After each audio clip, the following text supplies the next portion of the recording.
Good evening. Good evening sir. ठीक हो आप लोग? जी सर। समझ में आ रहा है आपको? कल कल की क्लास थोड़ा मतलब समझने वाला ज्यादा था कल। और वही क्लास आपकी सबसे इम्पोर्टेंट है इम्यूनोलॉजी में, जो आपकी कल की क्लास थी। ठीक है, तो आप एक बार एटलीस्ट कल की क्लास का रिकॉर्डेड वीडियो देख लेना। ठीक है, ताकि आपको वो चीज क्लियर हो जाए। उसके अलावा इम्यूनोलॉजी में कोई भी चीज आपकी टफ नहीं है, सब इजी है। ठीक है, तो आप एक बार कल की क्लास की वीडियो देख लेना। ठीक है, किसी को कोई डाउट है कल की क्लास में तो एक बार आप बता दो। किसी को कुछ ना समझ में आया हो, कहीं कोई दिक्कत हो,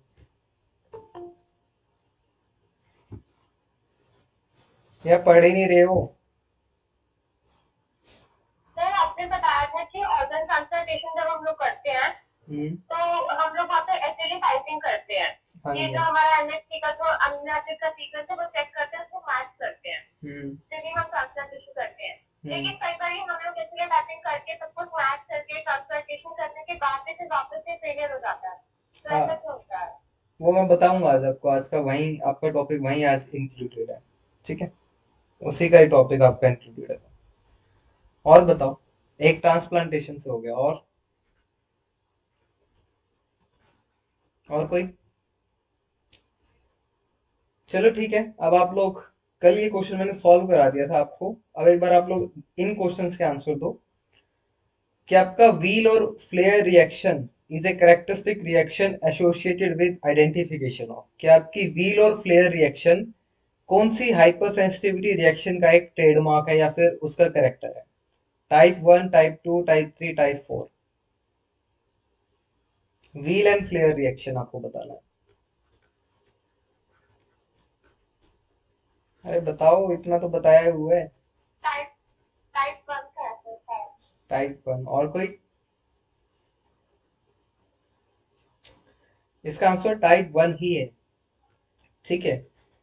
व्हील और फ्लेयर रिएक्शन आप उसको बोलते हो जब आपकी बॉडी में कोई भी इरिटेंट आता है या फिर पैरासाइट आता है।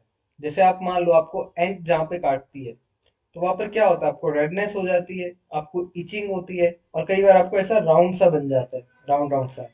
ठीक है, तो आप उस चीज को व्हील एंड फ्लेयर रिएक्शन कहते हो। ठीक है, तो एक बात आपको याद रखना है कि उस चीज को आप व्हील एंड फ्लेयर रिएक्शन कहते हो, और वो आपका टाइप वन हाइपर सेंसिटिविटी में होता है। ठीक है, ये सॉल्व हो जाना चाहिए था वैसे आपसे क्वेश्चन, क्योंकि मैंने कोई और हाइपर सेंसिटिविटी कराई नहीं थी। इतना भी दिमाग लगा लेते, टू थ्री फोर अभी नहीं कराया है, टाइप वन ही कराया था। ठीक है, नेक्स्ट। आप लोग ये कॉमन टर्म्स हैं, इनको मैच करना है। आप लोग पहले मुझे बता देना, मैं यहाँ पर ए, बी, सी और डी लिख रहा हूँ, इसके सामने कौन सी टर्म लिखनी है। ए है एपोप्टोसिस। एपोप्टोसिस में से बताओ इनमें से क्या होता है? प्रोग्रेसिव। सेकेंड होगा। सेकेंड। आप कह रहे हो ये टाइट रेगुलेटेड इंट्रासेलुलर प्रोटीन वाला, ठीक है। ओके, इसके अलावा बताओ। अच्छा, आप लोगों को एक मैं थोड़ा सा ट्रिक बता देता हूँ, वैसे कॉमन सेंस की बात है। जैसे अभी आप लोगों को नो, आप लोगों को सिर्फ एक टर्म पता है, एपोप्टोसिस आपको पता है। मान लो कि एपोप्टोसिस आपका ये होता है। ठीक है, अब ऑप्शन में देखो, ए का सेकंड ऑप्शन कहीं दिख रहा है? First, second, third, fourth. अगर आपको ए में सेकंड ऑप्शन मिल गया है तो आप इसको ठीक कर दो, बाकी देखने की जरूरत नहीं है। ठीक है, इससे आपका टाइम भी बच जाएगा और आपके क्वेश्चन भी ज्यादा ठीक होंगे। तो जहां पर आपको मैच ऑफ द फॉलोइंग वाला क्वेश्चन आए, तो आपको एक बात याद रखना है, जरूरी नहीं है आपको इन सारी टर्म्स के मतलब पता हो। अगर आपको एक या दो टर्म का मतलब भी पता है तब भी आपका क्वेश्चन सॉल्व हो जाएगा। जैसे आपने सिर्फ अभी एपोप्टोसिस बताया, इसके अलावा कुछ नहीं बताया, तो अगर आपको एपोप्टोसिस भी पता है क्या होगा, तब भी आपका ऑप्शन ए ठीक हो जाएगा। ठीक है, तो ये बात आपको याद रखनी है। अच्छा, नेक्रोसिस क्या होता है?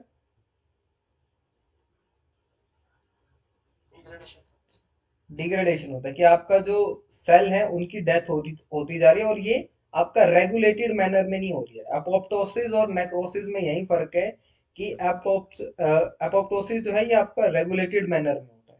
इसमें आपका जो है इंट्रासेलुलर प्रोग्राम्स, जो आपका माइटोकॉन्ड्रिया है वो इन्वॉल्व होता है। नेक्रोसिस में ऐसा कुछ इन्वॉल्व नहीं होता, डायरेक्ट सेल डेथ हो जाती है। ठीक है। अच्छा, नियोप्लाज्म क्या होता है? एबनॉर्मल वही तो मास। कैंसरस मास होता है ना। कैंसर बोल लो या आप नियोप्लाज्म बोल लो, वो एक ही बात है, वो अलग अलग टर्म है, लेकिन मतलब यही है, abnormal mass of tissue. Anaplasia क्या होता है? ये आपका लैक ऑफ डिफरेंशिएशन, जब आपकी सेल डिवाइड नहीं कर रही होती तब आप उसको एनाप्लासिया। ठीक है, तो ये हो जाएगा क्वेश्चन आपसे। Yes sir. ठीक है, चलो 4 नंबर आ गए आपके। नेक्स्ट बताओ। ये मैंने आपको टर्म नहीं बताया था आपकी स्लाइड्स में, मुझे था कि आपको पता होगा, एक बार आप गैस करो, which of the following cells are called scavenger cells? Macrophages, neutrophil, natural killer cell, mast cell. Scavenger cells आपको बताने हैं कौन से होते हैं। कौन सा? न्यूट्रोफिल। न्यूट्रोफिल किसने बोला? ज्योति आपने? ठीक है। और और कोई गैस करो, बताओ। Mast cell. ठीक है, सौरभ। ठीक है, और बाकी लोग? मोनिका?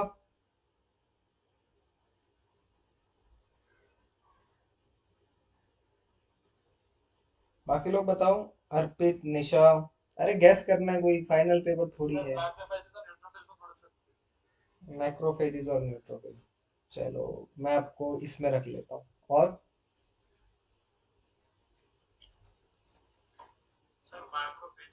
मैक्रोफेजेस, हाँ। सर मैक्रोफेजेस होगा आई थिंक। मोनिका?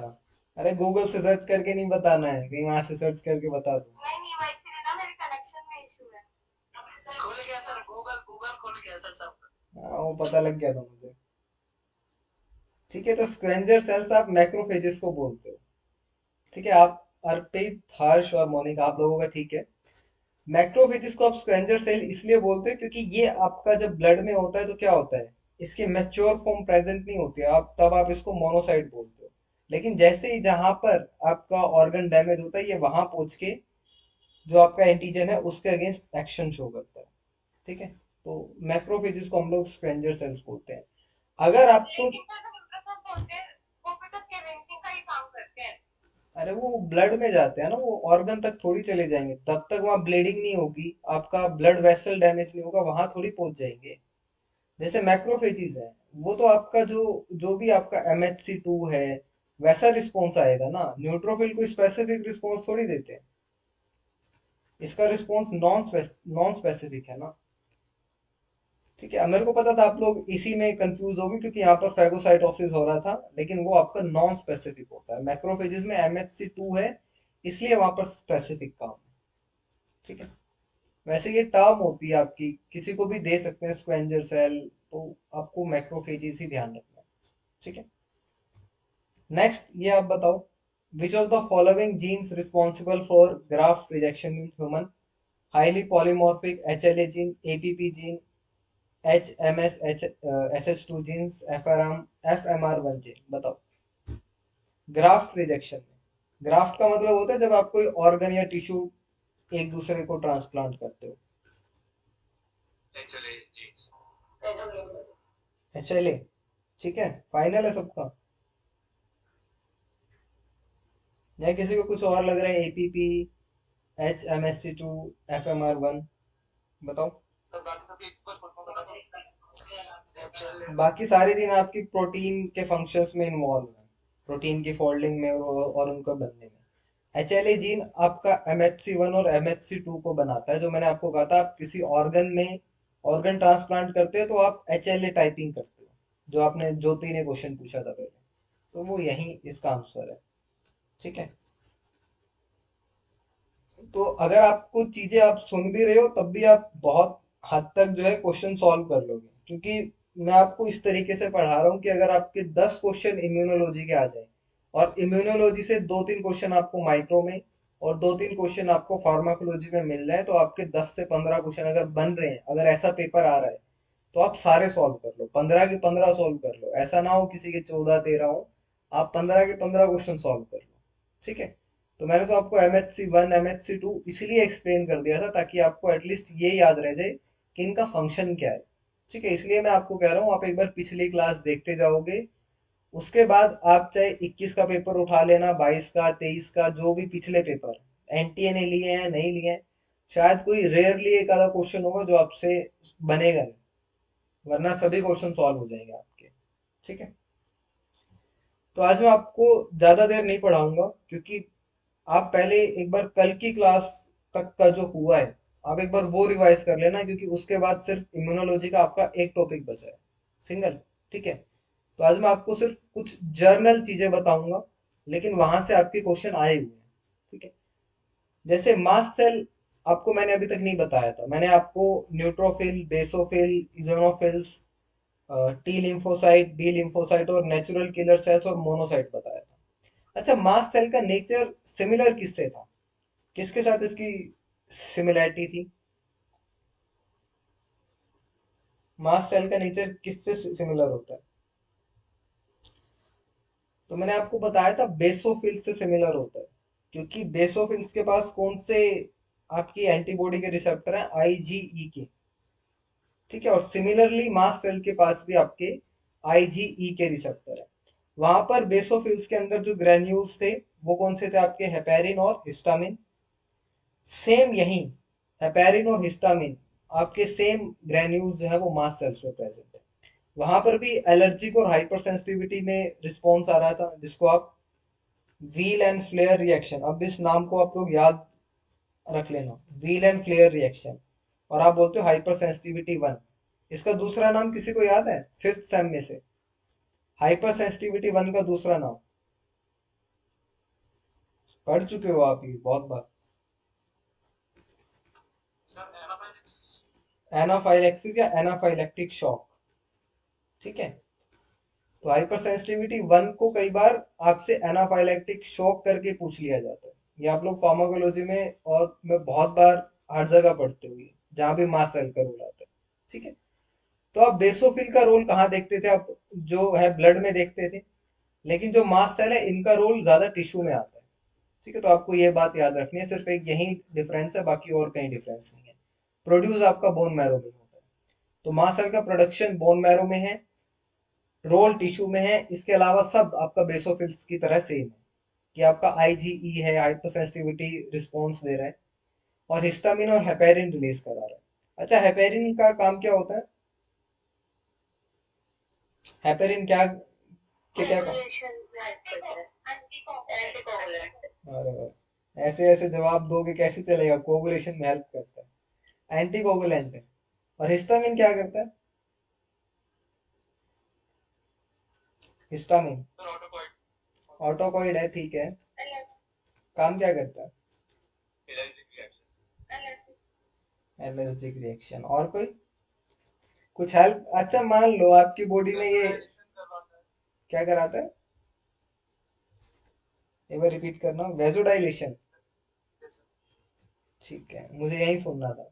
वेजोडाइलेशन कराता है, क्योंकि जहां पर भी आपको इरिटेशन होती है, कोई एंट या कोई मधुमक्खी काटती है, तो आप देखते हो रेडनेस हो जाती है। ठीक है। वो रेडनेस इस वजह से होती है क्योंकि ये वेजोडाइलेशन करा रहा है, जिसकी वजह से आपका ब्लड उस साइड तक ज्यादा पहुंच पाए। ठीक है। अच्छा, हिस्टामिन की स्ट्रक्चर में प्रेजेंट कौन सी रिंग होती है?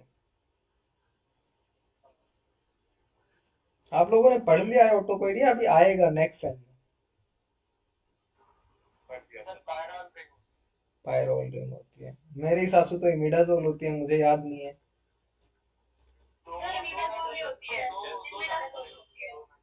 अरे पढ़ बैठे हो तो ऐसे तो आंसर मत करो।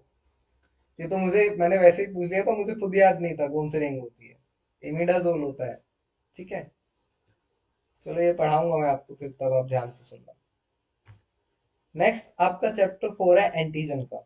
ये बहुत छोटा सा चैप्टर है। आपको सिर्फ ये पता लग जाएगा कि एंटीजन कहते किसको हैं, क्या काम करता है, और क्यों हम बार बार इसका नाम एंटीजन ही क्यों क्यों रखा था, कोई और नाम क्यों नहीं रख दिया था इसका। ठीक है।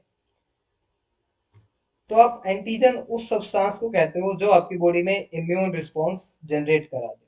ठीक है। मान लो आप कोई, अभी तक आप एंटीजन में मैंने आपको बैक्टीरिया का एग्जांपल दिया, पैरासाइट का दिया, वायरस का दिया, या फिर आप फंगाई का ले लो। ठीक है, हमने उसको एंटीजन बोला था। मान लो अगर आप कोई केमिकल ले लो, ठीक है, केमिकल के नाम पे आपने कोई मेडिसिन ले ली, अगर वो मेडिसिन आपकी बॉडी में इम्यून रिस्पॉन्स जनरेट करा दे, तब आप उसको एज एन एंटीजन ही ट्रीट करोगे। ठीक है। जरूरी नहीं है कि एंटीजन आपका बैक्टीरिया, फंगाई, वायरस और ये सारी चीजें, कोई केमिकल भी हो सकता है। ठीक है। एक चीज और है, आपको याद रखनी है कि एंटीजन जरूरी नहीं है कि आपकी बॉडी में फॉरेन हो। फॉरेन का मतलब क्या है, बाहर से आए। जैसे मान लो ये आपका घर है और आपके घर में चोरी हो गई, तो अब जरूरी तो नहीं है ना कि घर से बाहर से कोई आया हो उसने चोरी की हो, घर में आप हो आपने कर ली हो। ठीक है, तो ये भी पॉसिबल है कि आपकी प्रोटीन जो बन रही है, ठीक है, प्रोटीन की स्ट्रक्चर आपकी क्या होती है, alpha beta, sorry, primary secondary और टर्शियरी होती है, यही, और क्वार्टनरी होती है। अगर आपकी मान लो प्रोटीन की स्ट्रक्चर सेकेंडरी आपकी बॉडी को चाहिए जो नॉर्मल है, अगर उसके स्ट्रक्चर में चेंज आ जाए और वो प्राइमरी में चेंज हो जाए, तब भी आपकी बॉडी उस प्रोटीन के अगेंस्ट, हालांकि वो प्रोटीन आपकी बॉडी का है, लेकिन अगर उसके अगेंस्ट आपका आपकी बॉडी एक्शन शो कर देगी, तो वो भी आपकी बॉडी में एज एन एंटीजन की तरह काम करेगा। इसका सबसे बेस्ट एग्जांपल आप पढ़ते हो अल्जाइमर डिजीज में। ठीक है, नॉर्मली हमारी बॉडी में अल्फा एमाइलॉइड प्रोटीन प्रेजेंट होते हैं, ब्रेन में आप देखते हो, लेकिन जब आप अल्जाइमर डिजीज कब कहते हो, जब आपकी बॉडी में बीटा एमाइलॉइड जो प्रोटीन है उसका एक्यूमुलेशन हो जाता है। ठीक है, यहाँ पर प्रोटीन की स्ट्रक्चर में चेंज हो रहा है, अल्फा बीटा आप सिर्फ स्ट्रक्चर बेस पे डिफाइन कर रहे हो। ठीक है, अगर नॉर्मल स्ट्रक्चर आपकी बॉडी में प्रोटीन की नहीं बनेगी तो वो एज एन एंटीजन की तरह ट्रीट करा जाएगा। तो जरूरी नहीं है कि आपका एंटीजन बाहर से आए, आपकी बॉडी के अंदर भी हो सकता है। तो आप इसको यहाँ से याद रख लेना कि अगर आपके घर में चोरी हो रही है तो जरूरी नहीं है बाहर से हो सकता है किसी घर के पर्सन ने या आपने की हो। ठीक है, तो वह ध्यान रखना। तो कोई भी सब्सटेंस जो इम्यून रिस्पॉन्स जनरेट करा दे आपकी बॉडी में, उसको आप एंटीजन बोलते हो, चाहे वो फॉरेन है या फॉरेन नहीं है। ठीक है, या वो केमिकल है या वो बायोलॉजिकल है, बैक्टीरिया है, वायरस है, फंगाई है, कुछ भी है। ठीक है, अब आप देखेंगे कि जो आपका एंटीजन है, अब बैक्टीरिया का साइज तो बहुत बड़ा होता है या पैरासाइट का साइज तो बहुत बड़ा होता है, अब इतने बड़े साइज के अगेंस्ट आपकी एंटीबॉडी नहीं बनती है। एंटीबॉडी आपकी बनती है एंटीजन के किसी एक पार्ट की वजह से। जैसे यहाँ पर ये जो रेड कलर के अंदर जो ये पार्ट शो किया गया और ये पूरा एंटीजन है, आप इसको बैक्टीरिया मान लो कि एक पूरा बैक्टीरिया आपके अंदर आ गया, तो पूरे बैक्टीरिया के अगेंस्ट आपकी एंटीबॉडी नहीं बनेगी, उस पार्ट के अगेंस्ट एंटीबॉडी बनेगी जो हमारी बॉडी के लिए हार्मफुल है, या वो पार्ट जिसको हमारी एंटीबॉडी रिकॉग्नाइज करती है। और एंटीबॉडी रिकॉग्नाइज कौन से रीजन की वजह से करेंगी, कांस्टेंट रीजन या वेरिएबल रीजन, कौन सा रीजन हेल्प करेगा रिकॉग्निशन में, वेरिएबल रीजन। ठीक है, तो जो वेरिएबल रीजन उस पार्ट को आइडेंटिफाई करेगा एंटीजन के, उसी के अगेंस्ट आपकी एंटीबॉडी बनेगी। और उस पार्ट को जो एंटीजन का है, जैसे ये पार्ट है, इस पार्ट को आप बोलते हो एपिटोप। ठीक है, ये बात आपको याद रखनी है, एंटीजन का जो पार्ट एंटीबॉडी से रिकॉग्नाइज कराया जाएगा उसको आप एपिटोप बोलते हो, और वहीं जो एंटीबॉडी का पार्ट रिकॉग्नाइज कर रहा है वेरिएबल रीजन में, उसको आप बोलते हो पैराटोप। तो आपकी जो रिएक्शन होती है वो आप हम बोल सकते हैं कि एपिटोप और पैराटोप के बीच में होती है। ठीक है, तो ये बात याद आपको आपको याद रखनी है, एपिटोप वो पार्ट है जो कि एंटीजन का पार्ट है और जो रिकॉग्नाइज होगा, पैराटोप पार्ट है एंटीबॉडी का, एंटीबॉडी में भी आपका वेरिएबल रीजन का जो इसको रिकॉग्नाइज कर लेता है। ठीक है, तो आपको याद रखना है एपिटोप और पैराटोप। एक बात मैं आपको और बता दूं, आपकी एंटीबॉडी तभी काम कर सकती है जब वो बाइवेलेंट फॉर्म में है, मतलब एटलीस्ट बाइवेलेंट है, पेंटावेलेंट है, डाइवेलेंट है तब भी काम करेगी, बाइवेलेंट होगी तब भी काम करेगी। तो आप इस तरीके से बनाते थे ना एंटीबॉडी को। अगर मान लो मैं इस एक पोर्शन को यहाँ से हटा दूं, ठीक है, तो अब आपकी एंटीबॉडी काम नहीं करेगी, क्योंकि ये क्या हो गया, अब ये मोनोवेलेंट हो गया। तो आपकी मोनोवेलेंट फॉर्म में एंटीबॉडी कभी काम नहीं करती, आपको एटलीस्ट एंटीबॉडी की आपकी जो वैलेंसी है वो बाइवेलेंट होनी चाहिए। इसलिए आपने जो आईजीजी आईजीएम के स्ट्रक्चर देखे थे, आईजीजी का स्ट्रक्चर देखा था वो बाइवेलेंट था, आईजीई का स्ट्रक्चर देखा था वो बाइवेलेंट था। कोई भी स्ट्रक्चर आपका मोनोवेलेंट नहीं था, क्योंकि उसका साइज फिर कम हो जाता है और वो आपकी इम्यून रिएक्शन शो नहीं कर पाता है। ठीक है, तो इस बात का आपको ध्यान रखना है कि आपको जो है एटलीस्ट बाइवेलेंट चाहिए। ठीक है, नेक्स्ट, अभी मैंने आपको बताया कि एपिटोप एंटीजन का होता है। अब मान लो कोई एंटीजन आया ए, उसके पास एक रीजन था जिसको कि एंटीबॉडी ने रिकॉग्नाइज किया। एंटीबॉडी का कौन सा पार्ट? पैराटोप का पार्ट, जो कि आपके वेरिएबल रीजन के पास है। तो अब आप उसको बोलोगे सिंगल एपिटोप और मोनोवैलेंट। अब यहाँ पे जो वैलेंसी है ये आपकी किसको लेके है? एंटीजन को लेके। आपकी एंटीबॉडी की वैलेंसी फिक्स है कि वो बाईवैलेंट हो सकती है, ट्राईवैलेंट हो सकती है, टेट्रावैलेंट, पेंटावैलेंट, जैसा भी है, डेकावैलेंट हो सकती है, वो आपकी फिक्स है, लेकिन एटलीस्ट बाईवैलेंट होनी चाहिए। यहाँ पर क्या है? जितने एपिटोप उतनी वैलेंसी। सिंगल एपिटोप है तो मोनोवैलेंट, दो एपिटोप है तो बाईवैलेंट, दो से ज्यादा है, थ्री है तो आप ट्राईवैलेंट बोल लो, उससे ज्यादा होगा तो आप पॉलीवैलेंट में उसको काउंट कर लोगे। अब यहाँ पर जितने एपिटोप हैं उतने टाइप की एंटीबॉडी यहाँ पर आके बाइंड करेगी। एक यहाँ बाइंड करेगी, एक टाइप की एंटीबॉडी आपसे यहाँ बाइंड करेगी, एक यहाँ बाइंड करेगी। ठीक है, तो आपको ये याद रखना है। ठीक है, जितना ज्यादा उसमें आपका एपिटोप होगा उतना रिस्पॉन्स अच्छा आएगा, उतना इम्यून रिस्पॉन्स अच्छा आएगा। और इम्यून रिस्पॉन्स हमारा अच्छा जब आता है जब हमारा एंटीजन मतलब स्ट्रॉन्ग है। ठीक है, स्ट्रॉन्ग एंटीजन का मतलब क्या है? कि उसके पास एपिटोप ज्यादा है। अब एक सिंगल एपिटोप है तो एक एंटीबॉडी आके बाइंड कर जाएगी और अपने जैसी बहुत सारी एंटीबॉडीज को बना लेगी, प्रोलिफरेट हो जाएगा। लेकिन यहाँ पर जो है अलग अलग टाइप की एंटीबॉडीज भी बाइंड कर सकते हैं। यहाँ पर मान लो आईजीजी करके, तो यहाँ आईजीएम भी कर सकती है। ठीक है, तो आपको इस बात का याद रखना है कि एपिटोप जो है वो अलग है। और एपिटोप कुछ नहीं होता है, आपका अमीनो एसिड का सीक्वेंस ही होता है। और आपको मैंने बताया था वेरिएबल रीजन में भी क्या है? अमीनो एसिड का सीक्वेंस है। जब इनके बीच में बॉन्डिंग होने लग जाती है तब आपका एंटीजन एंटीबॉडी रिएक्शन होता है। ठीक है, एंटीजन एंटीबॉडी रिएक्शन। अच्छा, आपको समझ में आ गया यहाँ तक? यहाँ तक किसी को कोई दिक्कत हो एंटीजन एंटीबॉडी में, एपिटोप, पैराटोप, सिंग मोनोवेलेंट, डाइवेलेंट में? किसी को कोई इश्यू हो तो बताओ। ठीक है, चलो फिर आप लोग एक क्वेश्चन का आंसर दो। मैंने आपको बताया एंटीजन और एंटीबॉडी के बीच में आपका यहाँ पर ये जो वैलेंसी है इसके बीच में कुछ आपका बॉन्ड बॉन्ड बनेगा, क्योंकि वैलेंसी है तो बॉन्ड बनाएंगे। तो ये बॉन्ड आपका कोवलेंट होगा या नॉन कोवलेंट होगा? ये तो पता होगा कोवलेंट नॉन कोवलेंट बॉन्ड कौन से होते हैं। चलो गैस करो आप लोग, कोवलेंट बॉन्ड बनाएंगे? कॉम्बिनेट होना चाहिए। कोवलेंट। ठीक है, और बाकी लोग? तो ऊपर गलत भी हो सकते हैं, हर बार ठीक नहीं होते। नॉन कोवलेंट होता है, कोवलेंट बॉन्ड नहीं बनता है। अगर कोवलेंट बॉन्ड बन गया तो उसको तोड़ना बहुत मुश्किल है। तो एंटीजन एंटीबॉडी का कॉम्प्लेक्स अगर कोवलेंट बॉन्ड बन गया तो ये इसका कॉम्प्लेक्स हमेशा आपकी ब्लड में घूमता रहेगा और कहीं ना कहीं आपकी आर्टरी को या आपकी कैपिलरी को ब्लॉक कर देगा। ठीक है, तो जब एंटीजन और एंटीबॉडी कॉम्प्लेक्स बनता है तो वो नॉन कोवलेंट इंटरेक्शन बनता है। जैसे ही एंटीजन किल होता है तो ये जो कॉम्प्लेक्स है ये टूटता है और आपके यूरिन के थ्रू बाहर निकल जाता है। ठीक है, तो ये बात आपको याद रखनी है कि नॉन कोवलेंट इंटरेक्शन होता है, कोवलेंट इंटरेक्शन नहीं होता है। कोवलेंट इंटरेक्शन हो गया तो वो हमेशा आपकी बॉडी में रहेगा, क्योंकि कोवलेंट बॉन्ड आपका स्ट्रॉन्ग बॉन्ड होता है। ठीक है, तो ये बात आप याद रखना है कि नॉन कोवलेंट होता है। बाकी लोग भी गैस कर दिया करो, कोई बात नहीं, गलत है तो गलत है, क्या है क्या होगा। ठीक है, तो ये बात आप याद रखना कि कोवलेंट बॉन्ड नहीं होता है, नॉन कोवलेंट होता है। इसके बाद सेल्फ और नॉन सेल्फ। जैसे मैंने आपको बताया कि यहाँ पर अगर मैंने आपको अल्जाइमर का एग्जांपल दिया था कि आपकी बॉडी में अल्जाइमर जो है, अगर आपकी बॉडी में अल्फा एमेलोइड बन रहा है तब तो आपके ब्रेन में कोई चेंजेस नहीं आ रहे हैं, तब तो नॉर्मल फंक्शन हो रहा है।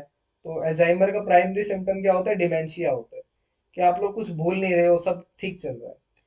इस टाइम पे कोई इम्यून रिस्पॉन्स तो शो नहीं हो रहा है, ऐसा क्यों? अल्जाइमर के केस में अल्फा, अल्जाइमर नहीं है मतलब ये नॉर्मल पेशेंट, नॉर्मल है, नॉर्मल ह्यूमन बींग है, उसमें अल्फा एमाइलॉइड प्रेजेंट है ब्रेन में। ठीक है, तो कोई रिएक्शन शो नहीं हो रही है आपको, कोई इम्यून रिस्पॉन्स शो नहीं हो रहा है, ऐसा क्यों है? क्योंकि उस टाइम पर आपका जो ब्लड है वो उस अल्फा एमाइलॉइड को जानता है, वो पहले से जानता है कि ये मेरे घर का मेंबर है, इसके अगेंस्ट मुझे इम्यून रिस्पॉन्स शो नहीं करना है। जैसे ये अल्फा एमाइलॉइड बीटा एमाइलॉइड में चेंज हो जाता है, तो आपके ब्लड को लगता है, आपकी एंटीबॉडीज को लगता है कि ये मेरे घर घर का मेंबर नहीं है, इसके अगेंस्ट रिस्पॉन्स शो करना पड़ेगा। ठीक है। तो जैसे ही आपकी बॉडी में कुछ चेंजेस आते हैं, जो पहले मेंबर रह रहे हैं उनमें कुछ चेंजेस आ जाते हैं, उनमें प्रोटीन के सीक्वेंस में चेंज आ जाता है, तो आपके ब्लड से वो एक नया मेंबर की तरह आपका कनेक्शन करता है। जब आपका नया मेंबर आता है तो उसके साथ इम्यून रिएक्शंस आपकी जो है वो आपकी शो होती है। ठीक है। तो आपको याद रखना है कि आपका जो ब्लड है वो जहां जहां जाता है उन रीजन्स को वो जानता है। जैसे आपका जो ब्लड है ब्रेन में जाता है, किडनी में जाता है, और आपके लीवर में जाता है। ठीक है। तो वहां पर आपके जो प्रोटीन है उनके अगेंस्ट वो कभी रिएक्शन शो नहीं करता। जो अमीनो एसिड, कार्बोहाइड्रेट, लिपिड बाहर से आए हैं या तो उनके अगेंस्ट एक्शन शो करेगा, या आपकी बॉडी में जो पहले से प्रोटीन प्रेजेंट है उनका नेचर चेंज हो जाए। नेचर का मतलब क्या है, या तो उनकी स्ट्रक्चर में चेंज हो जाए, या उनके मास में चेंज हो जाए, या उनकी जो सीक्वेंस है उसमें चेंज हो जाए, तब आपका जो ब्लड है उनसे अननोन हो जाएगा। ठीक है। तो जिसको आपका ब्लड जानता है, ठीक है, तो उसके अगेंस्ट आपका ब्लड रिएक्शन शो नहीं करता है। जिसको आपका ब्लड नहीं जानता है, आपकी बॉडी में हो या बाहर से हो, ठीक है, तब उसको आप नॉन सेल्फ कहते हो कि वो रिएक्शन शो करेगा। आपका ब्लड नहीं जानता है तो आप रिएक्शन शो करोगे। ठीक है। मान लो आपकी फैमिली में 7 मेंबर्स थे, ठीक है, और आप सबको जानते हो, सबके साथ रहते हो। अब एक मेंबर इसमें से टेररिस्ट बन गया। ठीक है। एक मेंबर, आपके घर का मेंबर ही कोई टेररिस्ट बन गया, तो आपका जो रिएक्शन है उसके अगेंस्ट जो नेचर है वो बदल जाएगा। ठीक है। तो आपको ये बात याद रखनी है कि आपकी बॉडी में ही अगर कुछ चेंजेस आ जाए, ठीक है, तब आपका जो है इम्यून रिस्पॉन्स शो हो जाएगा। तो ये आपका सेल्फ नॉन सेल्फ में फर्क है कि आपका अगर सेल्फ है तो आपका ब्लड उसे जानता है, अगर नॉन सेल्फ है या तो वो बाहर से आया है कि वो एंटीजन है, या फिर आपकी बॉडी में ही कुछ चेंजेस हुए। ठीक है। तो ये आपका सेल्फ और नॉन नॉन सेल्फ के बीच में फर्क है। अब जैसे मान लो स्पर्म है, या हाँ, आप स्पर्म का एग्जांपल ले लो। स्पर्म में आपका ब्लड नहीं होता है, ठीक है, तो आपका ब्लड जो है वो स्पर्म सेल्स को नहीं जानता या स्पर्म को नहीं जानता है। ठीक है। स्पर्म के अंदर भी आपके स्पर्मेटोजोआ वगैरह प्रेजेंट होते हैं। तो हम स्पर्म को एक इंजेक्शन में भर लें और अगर किसी के ब्लड में इंजेक्ट कर लें, तो इम्यून रिस्पॉन्स आएगा या नहीं आएगा? आप लोग बताओ। आएगा, क्योंकि आपके ब्लड ने आपके स्पर्म को कभी जाना नहीं है, वहां पर उसका कोई इंटरेक्शन नहीं है। तो इसलिए आप अगर स्पर्म को किसी के ब्लड में डाल दोगे तो वहां पर इम्यून रिस्पेक्ट आपका इम्यून रिस्पॉन्स आएगा। ठीक है। तो यह बात आपको ध्यान रखनी है। इसके अलावा आपका एक केस होता है ऑटो इम्यूनिटी का, या फिर आप बोलते हो ऑटो इम्यून डिसऑर्डर। ठीक है। इसमें क्या होता है, इसमें आपके इम्यून सिस्टम में प्रॉब्लम आ जाती है कि वो सेल्फ वाले चीजों को भी नॉन सेल्फ की तरह ट्रीट करने लग जाते हैं। ठीक है। कि आपकी बॉडी में जो प्रोटीन पहले से प्रेजेंट है वो ठीक है, लेकिन उनके अगेंस्ट भी आपका रिस्पॉन्स आ रहा है। ठीक है। तो आप इसको ऑटो इम्यून डिसऑर्डर बोलते हो। फॉर एग्जाम्पल, आपने जो है फार्माकोलॉजी में एक मैंने आपको टॉपिक बताया था, अगर आपको याद हो तो, जहां पर निकोटीन रिसेप्टर के अगेंस्ट आपका एंटीबॉडीज बनती है। याद है किसी को? हाँ, मिस्थेनिया ग्रेविस। ठीक है। उसमें यही आपका ऑटो इम्यून डिसऑर्डर। अब निकोटीन रिसेप्टर तो आपके नॉर्मल है, लेकिन जब इसके अगेंस्ट आपकी एंटीबॉडीज बनना स्टार्ट हो जाती है तब आप उसको मिस्थेनिया ग्रेविस बोलते हो। ऐसे ही आप ग्रेव्स डिजीज पढ़ते हो। ग्रेव्स डिजीज क्या होता है? ये आपका थायराइड ग्लैंड से रिलेटेड होता है, आप लोग एंडोक्राइन में पढ़ते हो। इसमें क्या होता है, ऑटो एंटीबॉडीज बन जाती है कि आपकी बॉडी के जो सेल्फ प्रोटीन है, ठीक है, वो भी अब एज ए नॉन सेल्फ की तरह ट्रीट किए जा रहे हैं। और इस इन डिसऑर्डर्स को ट्रीट करना बहुत मुश्किल है, क्योंकि आपका इम्यून सिस्टम तो हमेशा एक्टिव रहेगा। आप कितनी भी ड्रग दे लो, वो हमेशा ड्रग का एक्शन खत्म होते ही आपका इम्यून सिस्टम एक्टिव एक्टिव हो जाएगा, तो फिर से उन सेल्स के पीछे बढ़ जाएगा। अगर मिस्टेनिया ग्रेविस है तो वो निकोटीन आपके जो रिसेप्टर्स हैं उनको किल करेगा। ग्रेव डिजीज है तो वो थायराइड ग्लैंड्स के जो सेल हैं उनके अगेंस्ट एक्शन शो करेगा। ठीक है। तो आपको ये बात याद रखना है कि ऑटो इम्यूनिटी में self treated as non self, self treated as non self, ये आप चाहे लाइन कहीं आप लिख लेना। ठीक है, यहां तक किसी को डाउट ऑटो इम्यूनिटी तक या कुछ और? क्लियर है सब? चलो ठीक है। नेक्स्ट आपको कुछ टर्म याद रखनी है। एक टर्म है हेप्टन। हेप्टन आपका क्या है, ये आपका लो मॉलिक्यूलर वेट एक एंटीजन होता है, या आप प्रोटीन लगा लीजिए, एंटीजन मत लिखिए, आप प्रोटीन लगा लीजिए। लो मॉलिक्यूलर वेट प्रोटीन है। अगर हम इसको किसी ह्यूमन में डाल दें, चाहे कोई किसी भी रूट से डाले, आईवी, आईएम और आपका इंट्राथीकल, किसी से भी डाल दे, तो वहां इम्यून रिस्पॉन्स शो नहीं होता है, क्योंकि उसका मॉलिक्यूलर वेट लो है, उसको आप हेप्टन बोलते हो। ठीक है, तो आपका ये हेप्टन है कि इम्यूनोजेनिक नहीं है, इसके अगेंस्ट इम्यून रिस्पॉन्स नहीं आएगा। वहीं एक दूसरी टर्म है कैरियर। कैरियर क्या है, ये आपका इम्यूनोजेनिक है और हाई मॉलिक्यूलर वेट है। अगर हम इसको डाल दें, अगर हम कैरियर को आईवी रूट से डाल दें या आईएम रूट से डाल दें, तो ये हमारी बॉडी में इम्यून रिस्पॉन्स जनरेट करा देगा। ठीक है, तो हेप्टन लो मॉलिक्यूलर वेट कंपाउंड है जो इम्यून रिस्पॉन्स जनरेट नहीं कराता है। कैरियर इम्यून रिस्पॉन्स जनरेट करा देता है। अच्छा मान लो अब मैं एक रिएक्शन आपके सामने लिखूं, कैरियर प्लस हेप्टन, इन दोनों को मैंने मिला के किसी एक ह्यूमन में दे दिया आईवी रूट से या आईएम रूट से, तो उसके अंदर एंटीबॉडीज बनेगी या नहीं बनेगी? यानी इम्यून रिस्पॉन्स आएगा नहीं आएगा? बताओ। सर वो चीज इस बात पे डिपेंड नहीं करेगी कि ये वापस ब्लड में जाते वक्त ब्रेकडाउन होंगे या नहीं होंगे। नहीं, ब्रेक डाउन नहीं होंगे, यहाँ पे कोवलेंट बॉन्ड ही होता है। आपने पूछ लिया, ठीक है, बाकी कोवलेंट बॉन्ड होता है, टूटेगा नहीं। आप बताओ।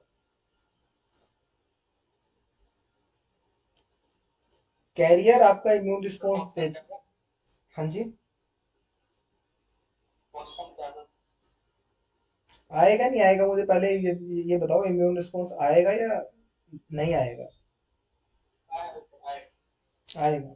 कोई है ऐसा जिसको लगता हो नहीं आएगा? मुझे अच्छा ठीक है। अच्छा मान लो इसका मॉलिक्यूलर वेट आपका 10 था, इसका मॉलिक्यूलर वेट 100 था। ठीक है, तो यहाँ पर मैं लिख रहा हूँ 100 प्लस 10, टोटल कितना हो गया? 110। जब ये 100 मॉलिक्यूलर वेट पे इम्यून रिस्पॉन्स शो कर रहा है, तो 110 पे क्यों नहीं करेगा? ठीक है, तो इम्यून रिस्पॉन्स आपका आएगा। ठीक है, क्योंकि यहाँ पर हम मॉलिक्यूलर वेट के बारे में बात करें, यहाँ पर मॉलिक्यूलर वेट कम था इसलिए इम्यून रिस्पॉन्स नहीं आ रहा था, या मॉलिक्यूलर वेट ज्यादा है इसलिए रिस्पॉन्स आ रहा है। अगर आप दोनों ने एक दूसरे को इकट्ठा कर दिया, इनको 100 और 110 को, तो 110 ग्राम का या डाल्टन का आपका कंपाउंड बन गया कैरियर प्लस हेप्टन का। अब ह्यूमन में डालोगे तो रिस्पॉन्स आएगा। ठीक है, अगर अलग अलग डालोगे तो हेप्टन का रिस्पॉन्स नहीं आता है, कैरियर का रिस्पॉन्स आता है। दोनों को मिला के डालोगे तो रिस्पॉन्स आपका आएगा, और कैरियर के अकेले से ज्यादा आएगा। ठीक है, तो ये बात भी आपको याद रखना है, ये टर्म्स है सिर्फ, हेप्टन, कैरियर और ये सब। ठीक है, नेक्स्ट आपका है एडजुवेंट्स। ये तो आप पढ़ाए होगे डिस्पेंसिंग से, एडजुवेंट्स, एक्सिपिएंट्स, क्या होते हैं ये? एडजुवेंट्स या एक्सिपिएंट्स, अभी फार्माटेक में भी पढ़ रहे होंगे आप लोग। एक्सिपिएंट क्या होता है? सर जो एडिशन बनते हैं सर वो एपीआई के अलावा जो बनते हैं सर। एपीआई के अलावा जो डलते हैं। ठीक है, वो काम क्या करते हैं? वो सर उसको करवाते हैं सर उसकी, उसकी फिजिकल प्रॉपर्टी को इम्प्रूव करते हैं। ठीक है, ठीक है, उसको उसको हेल्प, इसी तरह हाँ ठीक है, उसको हेल्प करते हैं। तो ये सब आप किस में पढ़ते थे? सिरप में, टैबलेट में, या फिर आई पेरेंटल्स में? लेकिन अभी तक आपने इसको एडजुवेंट्स को या एक्सिपिएंट्स को आपने वैक्सीन में नहीं पढ़ा है। जैसे आपने कोविड शील्ड ली, तो उसमें भी कोई ना कोई एडजुवेंट या एक्सिपिएंट तो डला ही होगा। तो ये हम उसी की बात कर रहे हैं कि वैक्सीन में हम कौन से एडजुवेंट डालते हैं। ठीक है, और इसका काम क्या होगा? तो वैक्सीन में जो हम एडजुवेंट डालते हैं वो आपके तीन हैं। पहला एल्यूमिनियम हाइड्रोक्साइड, जो आपकी कोविड शील्ड या कोवैक्सीन जो भी आई थी, मेनली उसमें सब में यही डलता था, एल्यूमिनियम हाइड्रोक्साइड यही होता है फॉर्मूला। ठीक है, उसके अलावा डलता है एलम, और उसके अलावा एक मीडिया डलता है फ्रॉन्स कंप्लीट, इनकम्प्लीट, ये आपका वाटर इन ऑयल इमल्शन होता है। इसके अलावा एक फ्रॉन्स कंप्लीट भी होता है, लेकिन हम उसका यूज नहीं करते, वो बैन हो गया है। उसके में इम्यून रिएक्शन आई थी तो हम इसका यूज नहीं करते, अब इन तीन का यूज करते हैं ज्यादातर। एल्यूमिनियम हाइड्रोक्साइड सबसे ज्यादा यूज होता है, उसके बाद एलम और फ्रॉन्स इनकम्प्लीट, ये आपका वाटर इन ऑयल इमल्शन। यही फॉर्मूला होता है एल्यूमिनियम हाइड्रोक्साइड का। ठीक है, तो एडजुवेंट जो है ये एक नॉन इम्यूनोजेनिक है, इसकी वजह से कोई एक्शन नहीं आता है। एक्शन तो आएगा आपका जो आप वैक्सीन दोगे, वैक्सीन में आपने मान लो कोविडशील्ड में आपने एमआरएनए दिया, और और साथ में आपने एल्यूमिनियम हाइड्रोक्साइड दे दिया, एक्चुअल में वो आपका जो वैक्सीन है वो था भी यही, एमआरएनए प्लस एल्यूमिनियम हाइड्रोक्साइड था। तो जो आपकी बॉडी में एंटीबॉडी बनी, वो तो एमआरएनए की वजह से बनी ना, इसने तो कुछ नहीं किया। एल्यूमिनियम हाइड्रोक्साइड ने इसने स्टेबिलिटी बढ़ाई होगी या कुछ और काम किया होगा। तो एल्यूमिनियम हाइड्रोक्साइड ये खुद नॉन इम्यूनोजेनिक है। ठीक है, अगर मान लो एल्यूमिनियम हाइड्रोक्साइड को अगर आपकी बॉडी में दे दें, तो आपकी बॉडी कोई इम्यून रिएक्शन शो नहीं करेगी। ठीक है, तो ये आपको याद रखना है कि एल्यूमिनियम हाइड्रोक्साइड एक नॉन इम्यूनोजेनिक है। इसका काम क्या है, इसका काम ये है कि जो एमआरएनए आपकी बॉडी में गया है वो ज्यादा से ज्यादा टाइम तक आपकी बॉडी में रहे, वो टूट के आपके यूरिन में, आपकी फीसिस में, आपके स्वेटिंग में, आपके बाइल से बाहर ना निकल जाए, उसका रिटेंशन टाइम बढ़ाते हैं। इसलिए जब जहां पर आपको इंजेक्शन लगा था, याद करो आपको 2-3 दिन के लिए वहां पर पेन रहा होगा। ठीक है, क्योंकि वहां पर आपका एमआरएनए जो है थोड़ी देर के लिए उसका रिटेंशन हो जाता है और वो थोड़ा धीरे रिलीज होता है। ठीक, इसलिए आपको 2-3 दिन लगातार फीवर भी रहा था। अगर एल्यूमिनियम हाइड्रोक्साइड में हो। हाँ जी। रिटेंशन कैसा हो जाता है, तो कॉम्प्लेक्स बना देता है कैसे वो एंटीजन का? नहीं, कॉम्प्लेक्स नहीं बना देता, इससे जो आपका एमआरएनए के साथ इसको अटैच करते हो तो इसका साइज भी आपका बढ़ जाता है, इस वजह से वो धीरे धीरे सिक्रीट होता है, और इसकी विस्कोसिटी ज्यादा होती है थोड़ी। नॉर्मल एंटीजन आप दोगे और इसको मिला के दोगे तो आपकी विस्कोसिटी भी बढ़ जाती है। ठीक है, वो आपने जो बताया कि फिजिकल प्रॉपर्टीज को इम्प्रूव करता है, स्टेबिलिटी को इम्प्रूव करता है, वही काम है। बस यहाँ पर उसका रिटेंशन कर रहा है वो एंटीजन का। ठीक है। अच्छा, आप एल्यूमिनियम हाइड्रोक्साइड का एक और यूज भी आप करते हो, एज एन टैबलेट लेते हो, पाउडर लेते हो, सिरप लेते हो, क्या यूज होता है एल्यूमिनियम हाइड्रोक्साइड? एंटासिड। चलो गुड। अच्छा, इसका साइड इफेक्ट क्या होता है? एल्यूमिनियम वाले अगर आप एंटासिड ले लो, इसका साइड इफेक्ट क्या होता है? कॉन्स्टिपेशन। ठीक है, अगर आप मैग्नीशियम वाले ले लोगे, जैसे मैग्नीशियम हाइड्रोक्साइड या कुछ वो ले लिया, उसका साइड इफेक्ट होता है डायरिया।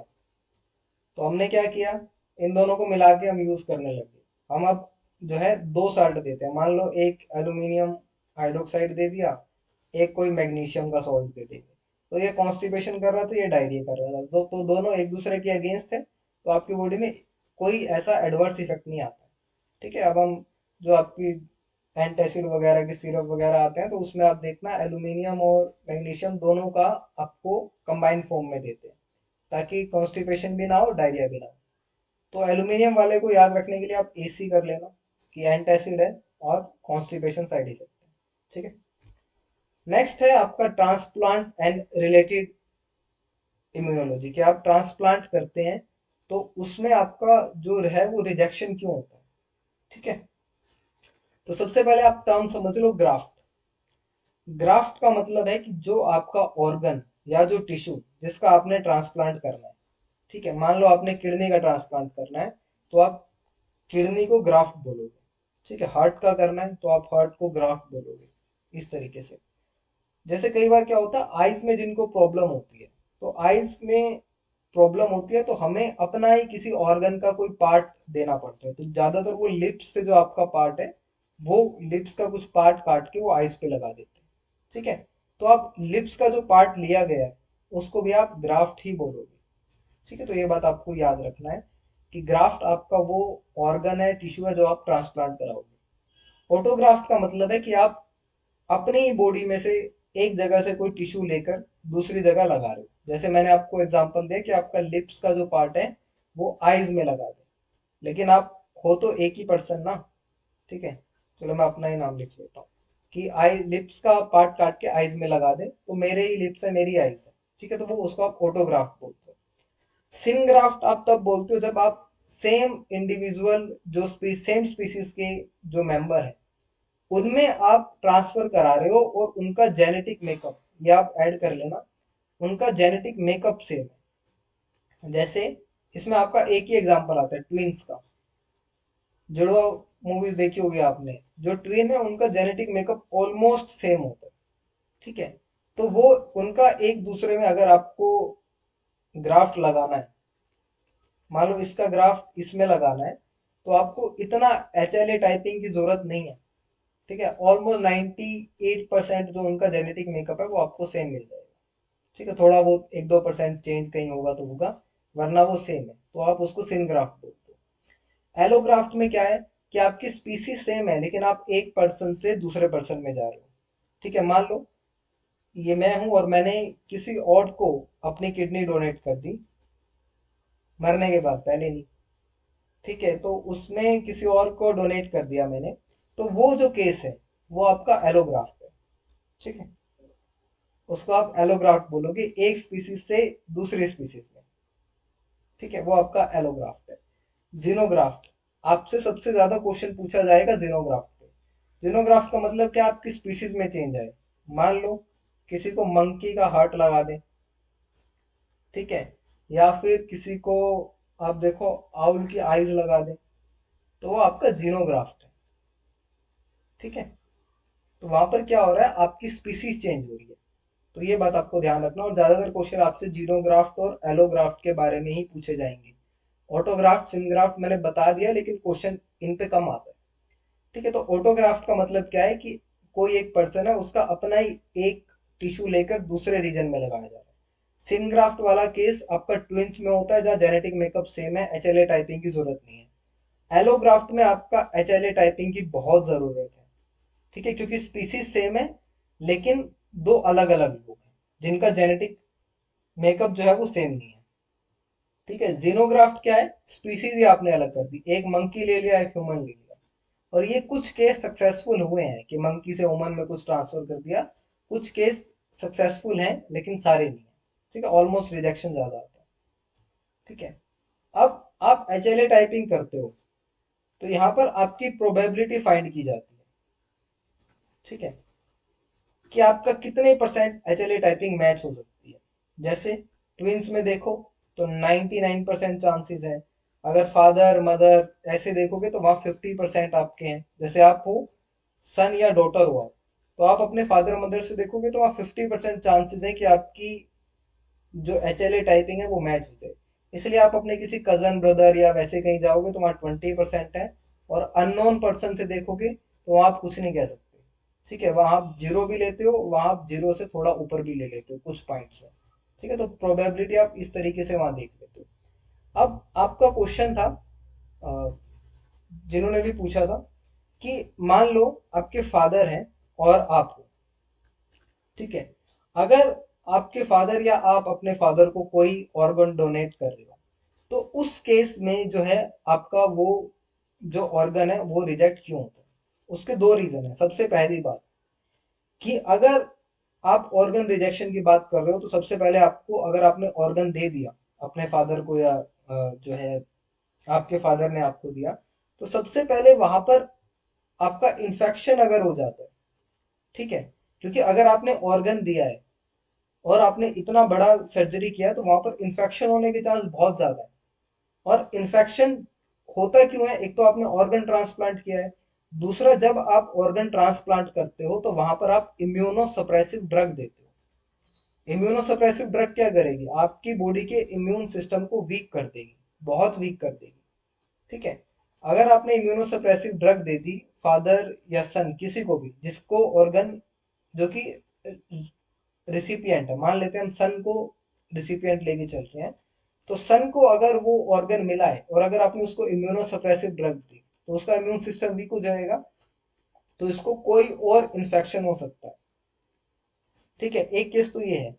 दूसरा केस क्या है, अगर कोई और इन्फेक्शन होता है, उसकी वजह से, इन्फेक्शन की वजह से आपका अगर इम्यून सिस्टम फिर से स्टिमुलेट होना स्टार्ट हो जाता है, तो क्या होगा, आपने जो ऑर्गन दिया है तो फिर उसके अगेंस्ट भी आपके बॉडी में एक्शन आना स्टार्ट हो जाएगा। HLA टाइपिंग अगर सेम भी है तब भी अगर आप इम्यूनोसप्रेसिव ड्रग नहीं दोगे, स्टेरॉइड नहीं दोगे, तब भी आपकी बॉडी में रिएक्शन आएगा।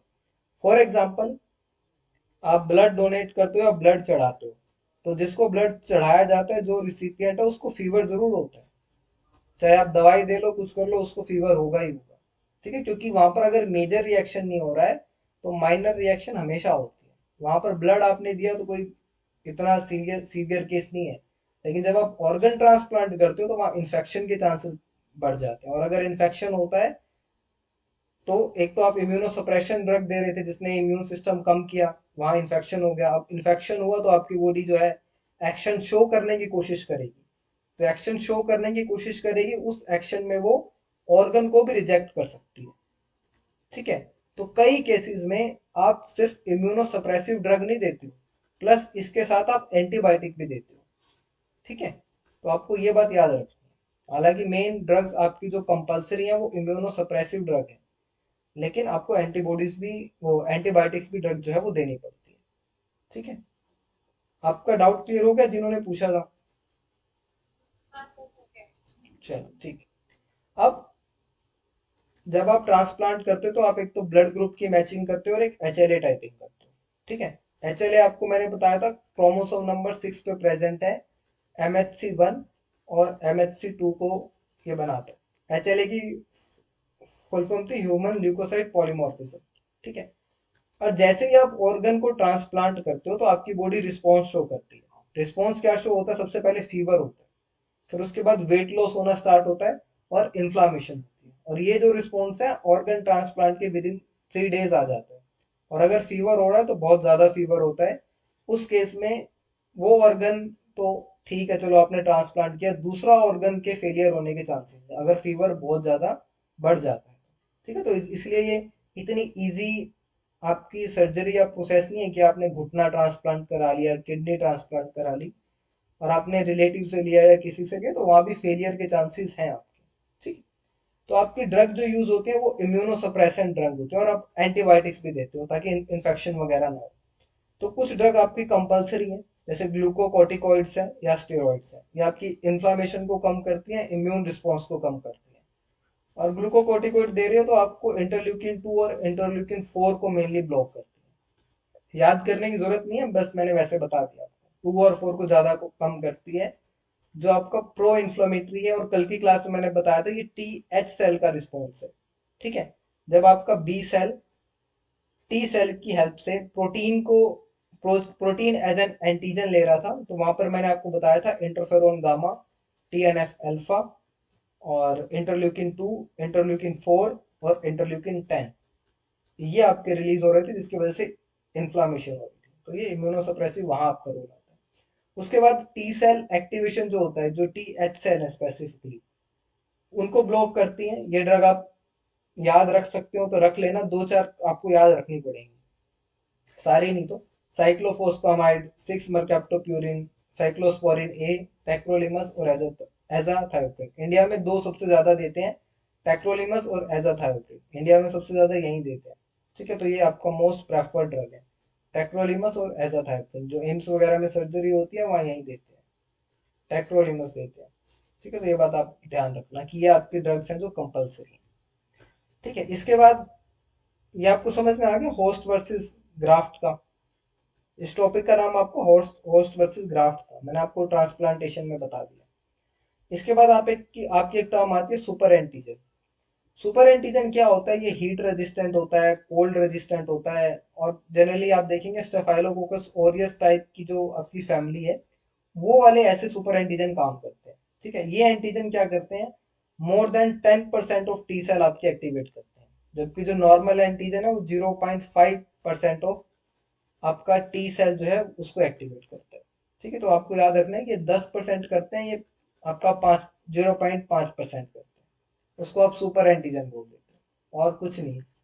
इसमें आपका रिस्पॉन्स बहुत बहुत ज्यादा आता है सुपर एंटीजन में। ठीक है, तो ये आपके क्वेश्चन है, आप अब करो। ऑटो इम्यूनिटी रेफर टू, आप ऑप्शन पढ़ो और बताओ। ऑटो इम्यूनिटी आप कब बोलोगे?